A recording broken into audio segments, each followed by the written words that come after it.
السلام عليكم ورحمة الله. كي دايرين؟ كنتمنى تكونوا كاملين بخير وعلى خير. مرحبا بكم فيديو جديد على قناتي كويزين تودا. نتمنى ينال اعجابكم. في الفيديو ديال اليوم غنحضر معكم كيك بدقيق القمح، كيجي لذيذ بزاف. بقاو معايا باش تشوفوا المقادير وطريقة التحضير. في اناء غندير 4 البيضات بحرارة المطبخ، وغندير كاس ديال السكر. بالنسبة للعبار عبروا بكاس ديال العنبة، ولا نحط لكم في صندوق الوصف المقادير بالضبط. غنطرب البيض والسكر مزيان، عاد غنضيف نص كاس ديال الزبده ونص كاس ديال الزيت، غنخلطهم ونضيف كاس ديال الحليب، وغنخلط العناصر كاملين حتى ينسجموا مع بعضياتهم. ملي ينسجموا العناصر غنضيف كاس ديال اللوز مطحون ومغربل، وغنضيف الدقيق ديال النخاله، دقيق القمح بالنخاله، خليته بالنخاله ديالو غربلته مزيان. بالنسبه للدقيق ضفت 3 ديال الكيسان. خليو الخليط يكون جاري شويه، ما يكونش عاقد حيت مازال غيشرب الدقيق السوائل.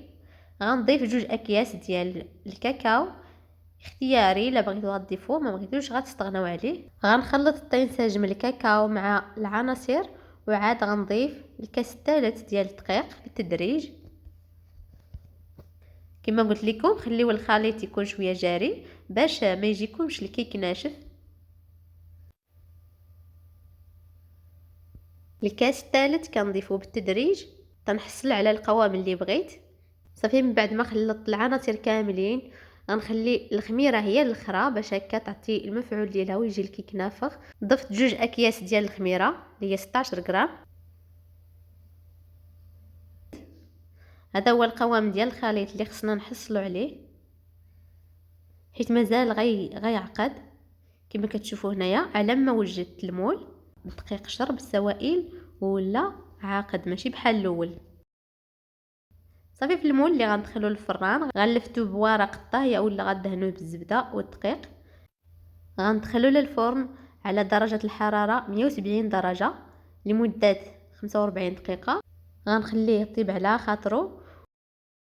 بعد ما ندخل الكيك للفرن غندوز باش نقاد الكريمه اللي غنسقيو بها الكيك. كاسرونه غندير معلقه كبيره ونص ديال الدقيق النشا، وغنضيف 2 معالق كبار ديال السكر، وغنضيف كيس من الكاكاو. غنخلط النواشف، وعاد غنضيف ربع لتر من الحليب. غنخلطهم حتى ينسجموا، وغنديرهم على عافيه متوسطه ما تكونش مجهده، مع التحريك المستمر باش ما يلصقش لينا من التحت. كما كتشوفوا عافيه مهيله. صافي غنبقى نحرك حتى نشوف دوك الفقاعات راه بداو تيطلعوا، يعني وصل لمرحله الغليان. غنضيف معلقه صغيره ديال الزبده،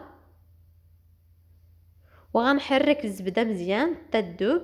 صافي بعد ما تذوب الزبده غنطفي على البوطه، وغنضيف 40 غرام ديال الشكلاط. غتستعملوا النوعيه اللي متوفره عندكم. الا كان النوعيه الجيده من الاحسن حيت غيعطيكم مذاق رائع للكريمه. غنحركو مزيان حتى يذوب الشكلاط.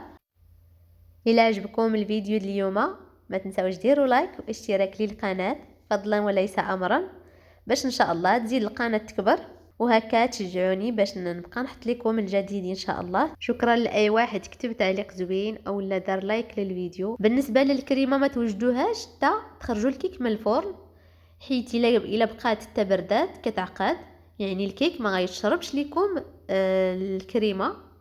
من الاحسن تخرجوا الكيك من الفرن عاد وجدوها راه دغيا تتوجد، وعاد نسقيو بها الكيك.